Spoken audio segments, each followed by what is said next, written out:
On se retrouve pour notre 8e bulletin de vidéo de Cap à Gauche. On va y parler du conseil municipal de décembre.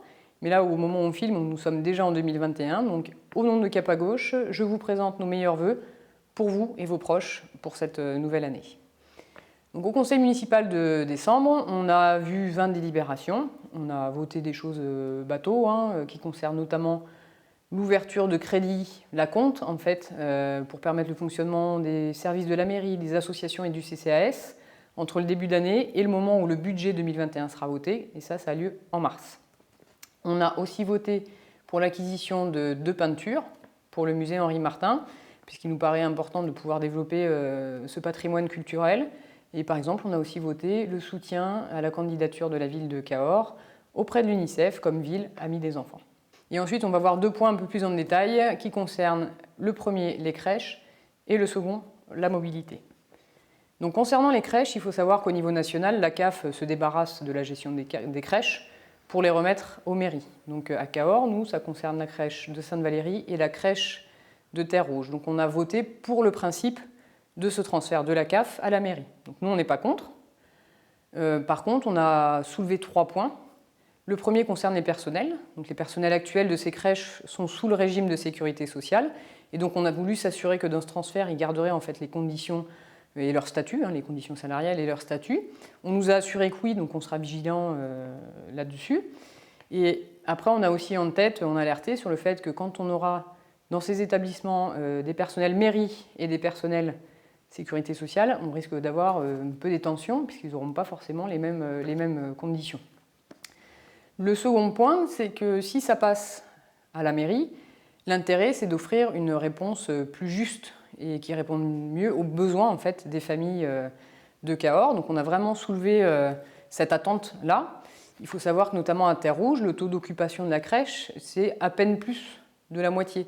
Et donc notamment, on a dit qu'il fallait peut-être réfléchir aux conditions d'accueil, les assouplir, permettre aux familles où il y a du travail en temps partiel d'accéder plus facilement à la crèche, les personnes en recherche d'emploi, ou aussi adapter les horaires pour pouvoir un peu mieux coller aux nécessités des familles. Et enfin, le troisième point, il faut savoir que 50% des places en crèche ne sont pas occupées par des enfants qui habitent Cahors, mais le Grand Cahors. Et là, c'est les Cadurciens qui vont payer le fonctionnement de ces crèches-là. Donc, il paraît pour nous important que la mairie garde la compétence des crèches, puisque comme ça, elle peut avoir une politique cohérente en termes de petite enfance. Mais par contre, on a demandé à ce que soit étudiée la possibilité que les communes où résident les enfants du Grand Cahors participent financièrement au fonctionnement de ces crèches. Le second point concerne la mobilité. On a voté donc une aide à l'achat d'équipements de sécurité, donc ça va être des gilets fluorescents, des antivols, etc. Donc on a rappelé que pour nous, le principal obstacle à la sécurité en vélo, c'était quand même le partage entre voitures et vélos. Donc il faut vraiment aller vers des pistes sécurisées qui sont séparées des voitures. C'est ça qui permettra de rassurer les gens sur la pratique du vélo. Ensuite, on a évoqué le fait qu'il n'y avait pas eu de diagnostic fait avant ce plan de vélo. Et vraiment, si on veut mettre un plan d'envergure, si on veut avoir un plan efficace, il faut avoir compté au début combien d'usagers utilisaient le vélo au quotidien, quels axes ils empruntaient, et à partir de là, on définit ce qu'on va mettre en place, et à partir de là, on va pouvoir mesurer si ce qu'on met en place, c'est efficace ou non, parce que ça coûte quand même de l'argent public de faire ça, donc c'est important que ça marche. Et enfin, le troisième point, c'est que développer le vélo, c'est bien, mais pour nous, ce n'est pas suffisant. Le changement climatique a commencé, on le sait, donc il faut vraiment mettre les bouchées doubles. Et faire du vélo, ce n'est pas suffisant. Ce n'est pas ça qui, en masse, va permettre aux gens de se passer de la voiture et de se déplacer autrement. Donc on a insisté encore une fois sur le fait qu'il fallait réfléchir à un plan global de mobilité qui prenne toutes les solutions de transport et notamment le développement du transport en commun. Et ça, c'est une compétence du Grand Cahors.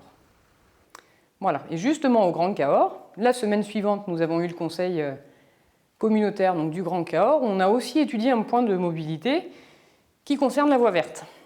On a voté, la majorité a voté pour verser 70 000 € de participation au syndicat mixte de la voie verte. Pour nous, c'est un sujet aberrant et qui n'est pas du tout en cohérence avec les besoins quotidiens des Lotois. On le voit, entre Cahors et Figeac, ce n'est pas le vélo qui va permettre de se déplacer. Et on voit même qu'il y a une pétition en ce moment qui circule demandant plus de bus pour faire cette liaison-là. Et en plus, ce n'est pas le vélo qui va répondre à l'impératif climatique. On ne met pas 600 000 tonnes de marchandises sur un vélo. Ça, c'est pas possible. Donc ces arguments-là, n'ayant pas l'air de faire infléchir, on va dire, la position des élus, on s'est dit qu'on allait parler un peu porte-monnaie, que là, ça ferait peut-être réagir notamment des maires des petites communes. Et donc on a demandé simplement combien ça allait coûter. Aujourd'hui, ils ont prévu de mettre sur la table 30 millions d'euros pour la voie verte. Mais il y a beaucoup de choses qui n'ont pas été chiffrées encore. Donc notre question était simple, ce projet, combien il va coûter? Et la réponse, elle était simple, on n'en sait rien. Voilà. Et ça, malheureusement, ça n'a fait réagir personne dans l'Assemblée. Donc ça nous semble quand même problématique, et d'autant plus qu'on a quand même des élus d'Europe Écologie Les Verts qui votent pour supprimer la seule ligne de train qu'on a entre Cahors et Figeac, et qui est pour nous le seul moyen de sortir du tout routier au moment où on a des enjeux climatiques sans précédent. Je vous renvoie d'ailleurs à une vidéo qu'on avait fait sur ce sujet-là, qui explique vraiment bien les enjeux autour de cette voie verte, où on avait interviewé Philippe Jouret. Alors au Grand Cahors, on a aussi évoqué la situation de la MAEC. Je pense que vous savez qu'il y a des plans de licenciement en cours là-bas. Et j'ai mis en fait la proposition de rédiger, nous élus du Grand Cahors, un vœu pour dire qu'on souhaitait stopper ces plans de licenciement. Même si ça n'a qu'une valeur symbolique, c'est important de marquer notre soutien aux salariés et aussi d'accentuer la pression sur les financiers qui détiennent aujourd'hui la MAEC. On est en pleine crise économique, en pleine crise sociale, c'est vraiment pas le moment d'en rajouter.